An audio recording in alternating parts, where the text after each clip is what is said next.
पैसा और power life के दो ऐसे हिस्से जो अगर किसी के पास ना हो तो उस बंदे की जिंदगी में कहीं ना कहीं लग ही जाती है। इसलिए इनमें से एटलीस्ट एक चीज होना तो जरूरी है, और ऐसा सिर्फ रियल लाइफ में नहीं बल्कि फिक्शनल वर्ल्ड में भी काम करता है। अब एमसी को देख लो, अगर इस यूनिवर्स का कोई सुपर हीरो पावर के साथ साथ अमीरी भी रखता है तो उसके लिए चीजें काफी आसान हो जाती है। मतलब दुनिया को बचाते टाइम उसे अपनी फाइनेंशियल कंडीशन की फिक्र नहीं करनी पड़ेगी, जो काफी रिलीफ की बात है। यानी एक तरह से कहें तो ये चीजें मैटर करती हैं। जहां तुम मोस्ट प्रोबेबली अभी तक ये जानते होगे कि कौन कौन से सुपर हीरोज रैंकिंग में सबसे अमीर हैं, इसलिए आज हम उनकी बात नहीं करेंगे बल्कि आज हम जानेंगे उन सुपर विलन्स के बारे में जो पावर और पैसे दोनों के मामले में इवन सुपर हीरो से ऊपर रैंक करते हैं। एंड कीप इन माइंड, यह पावर से मेरा मतलब रिसोर्सेज, वेपनरी, आर्मीज एंड अपनी खुद की पावर, इन सब से है जिन्हें पैसों की तरह एक लॉजिकल वे में कंसीडर किया जाएगा, क्योंकि एमसी में काफी विलन्स अर्थ के बाहर के हैं, जिस वजह से उनके पास इंसानों का पैसा तो नहीं होगा, पर स्टिल इसी वजह से वीडियो काफी कमाल की होगी, तो इसे आखिर तक जरूर देखना। लेकिन शुरू करने से पहले लाइक के बटन को भी जरूर दबा दे।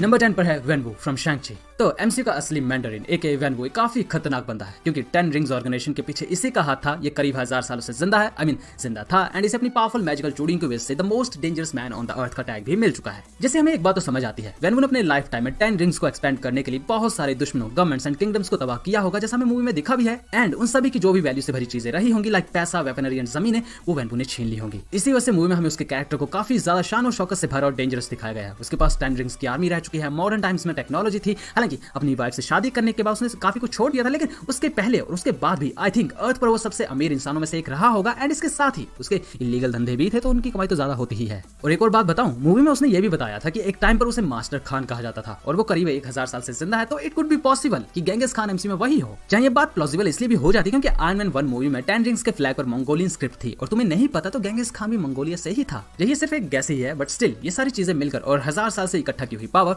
उसकी अपनी मैजिकल रिंग्स, पैसा, वेपनरी एंड आर्मी उसे एमसीयू के सबसे रिचेस्ट एंड पावरफुल विलन्स में से एक बनाती है। अब बात कर लेते हैं रेड स्कल की। तो अगर तुमने एमसीयू को भी हाल ही में देखना शुरू किया है तो तुम्हें बता दूं, वर्ल्ड वॉर 2 के टाइम का कैप्टन अमेरिका का ये विलन बहुत ज्यादा एम्बिशियस एंड चालाक था। एक्चुअली होता यूं है कि 1939 के अराउंड जब वर्ल्ड वॉर 2 हो रही थी, तो उस टाइम हिटलर को अपने दुश्मन देशों को हराने के लिए वेपन चाहिए थे, जिसके लिए उसने अपनी एक वेपन डिवीजन को बनाया जो बाद में हाइड्रा नाम से जानी गई, एंड उसका लीडर बना रेड स्कल। ये शुरू में हिटलर की काफी हेल्प करता है, जिसके लिए इसे रिवॉर्ड्स भी मिलते, लाइक बहुत ज्यादा पैसा, कुछ इंडिपेंडेंस एंड पावर भी। बट बाद में जब रेड स्कल को लगा कि वो हिटलर को ही उसकी पोजीशन से हटा सकता है, तो उसने फिर अपने ही प्लान्स बनाना शुरू कर दिए। वो सुपर सोल्जर सीरम ले लेता है, टेजर्ट हाथ लगने के बाद उसकी पावर अपने खुद के फायदे के लिए यूज करने लगा। एंड इवन रेड स्कल ने तो डार्क होल्ड बुक की भी तलाश करी थी, एंड उसी से फिर वो पूरी दुनिया को कंट्रोल करना चाहता था, जो नहीं हुआ। बट स्टिल इस टाइम तक फिर भी वो उन विलन्स की लिस्ट में शामिल हो चुका था जिनके पास पैसे के साथ साथ पावर, वेपन्स, एक इन्फिनिटी स्टोन, आर्मी एंड ऐसे एडवांस टैंक्स एंड प्लेन्स आ चुके थे, वो भी 1940s के टाइम में।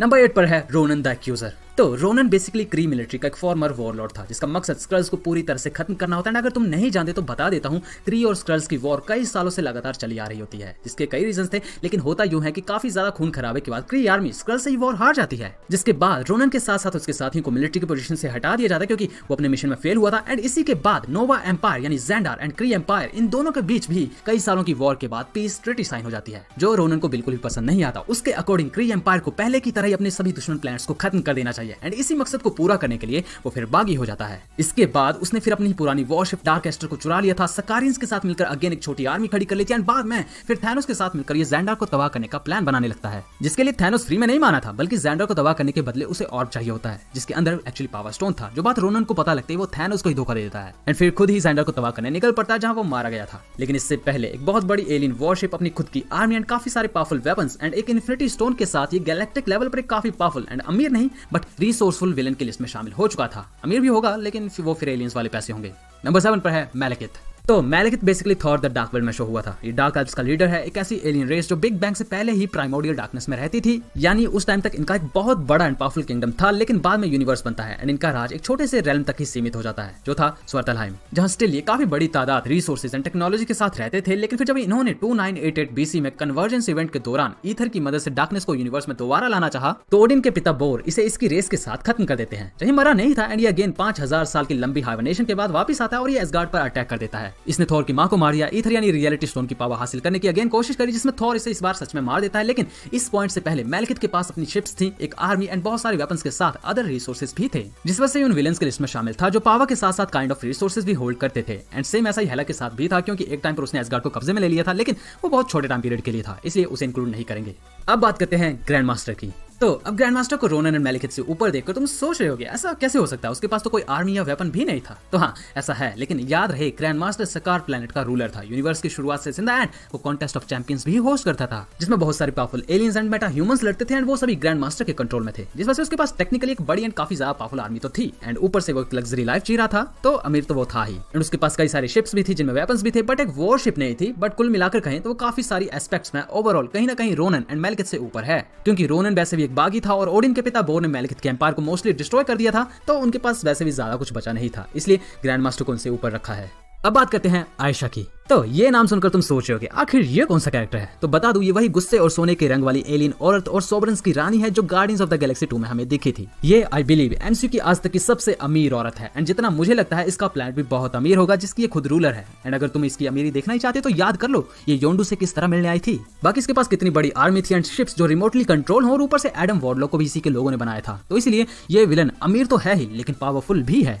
नाउ बात करते हैं कलेक्टर की। तो तनावीर तैवान एक कलेक्टर इसे बाकी से ऊपर रखने का एक बहुत सॉलिड रीजन है और वो है इसकी कलेक्शन। कलेक्टर के पास यूनिवर्स के बहुत सारे unique relics, species and weapons की कलेक्शन थी जो कितने खतरनाक एंड वैल्यूएबल होंगे तुम इस बात से सोच सकते हो। व्हाट इफ सीरीज में वो इन्फिनिटी स्टोन्स तक कलेक्ट कर चुका था एंड उसके साथ ही उसके पास हेला के हेलमेट से लेकर हमारे अवेंजर्स के वेपन्स तक थे जो उसने छीन लिए होंगे या उनके मरने के बाद ले लिए होंगे या खरीद लिए होंगे, हम कुछ कह नहीं सकते। लेकिन मूवीज में वो इन सारी आइटम्स को बाय करता हुआ नजर आया है और ऐसा वो तभी कर सकता है जब उसके पास खुद पैसा हो, जो काफी ज्यादा होगा क्योंकि कलेक्शन की चीजें सस्ती नहीं आती। बाकी रही बात इसकी एज की, तो ये भी ग्रैंड मास्टर की तरह यूनिवर्स की क्रिएशन के टाइम से जिंदा था और ताइवान ग्रुप का मालिक भी था, बट अभी थैनोस के हाथों मर चुका है।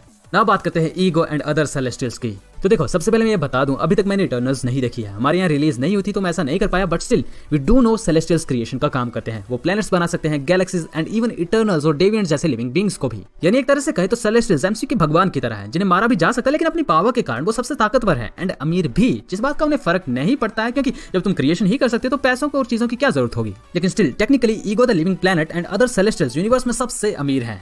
अब आते हैं हमारे नंबर 2 पर, जहां एक नहीं दो नाम है। पहला है थैनोस एंड सेकंड इज अल्ट्राविजन। अब देखो थैनोस के बारे में कौन नहीं जानता, उसके पास इन्फिनिटी स्टोन्स थे, अपनी बहुत बड़ी आर्मी थी, सेंचुरी 2 नाम की वॉरशिप, साथ में क्यू शिप भी थी जिसे एबनी मॉ चला रहा था एंड साथ ही और भी बहुत सारे वेपन्स रहेंगे और ये सारी चीजें मिलकर इन्फिनिटी स्टोन्स के साथ उसे सेलेस्टियल से ऊपर लाकर खड़ा कर देती हैं। ये पावर एंड अमीरी दोनों के मामले में है। बाकी थैनोस के इन्फिनिटी स्टोन्स को यूज करने पर भी डिपेंड करता है, हालांकि वो भी अब मर चुका है। अब अल्ट्राविजन के बारे में भी सेम ही चीज है, बस वो थैनोस से ज्यादा डेंजरस था और मल्टीवर्स तक को थ्रेट दे चुका है एंड ये बात तुम जानते हो, अगर तुम किसी लैंड को कॉन्कर कर लेते तो वहां का हर रिसोर्स तुम्हारा हो जाता है। सो इसी वजह से टेक्निकली इन अ वे अल्ट्राविजन मल्टीपल यूनिवर्सेस का कलेक्टर बन चुका था एंड साथ में उसके पास इन्फिनिटी स्टोन्स तो थे ही।